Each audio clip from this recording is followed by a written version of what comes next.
maxamuud xaashi cabdi wasiirka hore madaxtooyada xukuumaddii madaxweyne Siraayo oo qaybo ka mid warfidyeenada kula hadlayay hotel guleed magaalada Hargeysa ayaa markii ugu horeysay jawaab radicelina ka bixiyay dhawaaqidku madaxweynaha hore Somaliland Axmed Maxamuud Siraayo oo dabayaaqadii toddobaadkii ka soo gudubnay ka soo yeedhay gudoomiyaha xisbiga mucaaradka wadani Dr. Cabdiraxmaan Maxamed Cabdilaahi Ero kuwaasoo inta badan ku qotomay heshiiska maalgelinta dekedda Berbera. أنا waxaan arkayay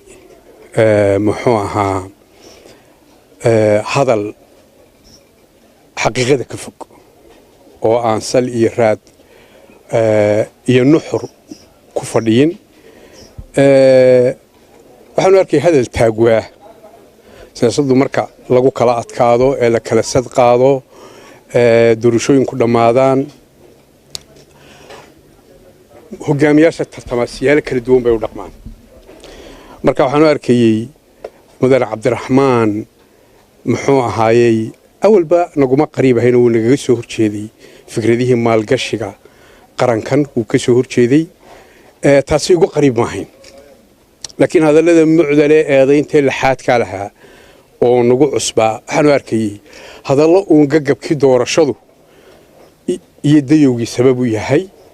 ayaanu arkayay waxaan shacbiga u cadaynaynaa inay waxba ka jirin qarankana annagu waa u sahan tagnay madaxweyne Siraayo iyo madaxweyne Muusena maanta kuwa looga baqayay inay ummadan khiyaaneeyaan iyo kuwa khiyaaneeyay iyo kuwa taariikhdooda ay meel kaga jirto ma aha hadii tuhun jiro cid isku xiran iyo cid dareema ka dhaxeeyaan gudoomiye Ero ayaa xilf wadaag la Soomaaliya maxaa maalin walba kala mowqif dhigay arrimaheena markaynu ka hadlayno wali muxuu nagu raacay mowqifta adag yaanu qaranka ku horumarka ugu horseedinay maxay ugu sacabtumayeen dawladii Soomaaliyeed oo dhan habeenkii aanay u seexan telefoonada soo hayay yaa soo baxay war anagu nimankaasi jidcad baanu kala maray waana muxuu ahaayay wada agaaglaan ku kala baydnay waxaanu leenahay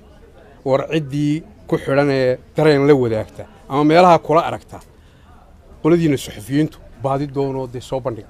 وهاجاك وضع سنتي مجاعي وفيصل فيفا وحكى على تلفزيون كسومالي كيبل ضد بدن وحيس ويديني حلقان سومالي لأن الشيء كم واحد لقى شديبي وول مثل دولة دا إماراتك محايس كو قصي إماراتك يسدو كلا دي بي وول يهشيس كان مال جرينتا جرينتا دي كده بربرا سومالي لأن وحي لقى شيء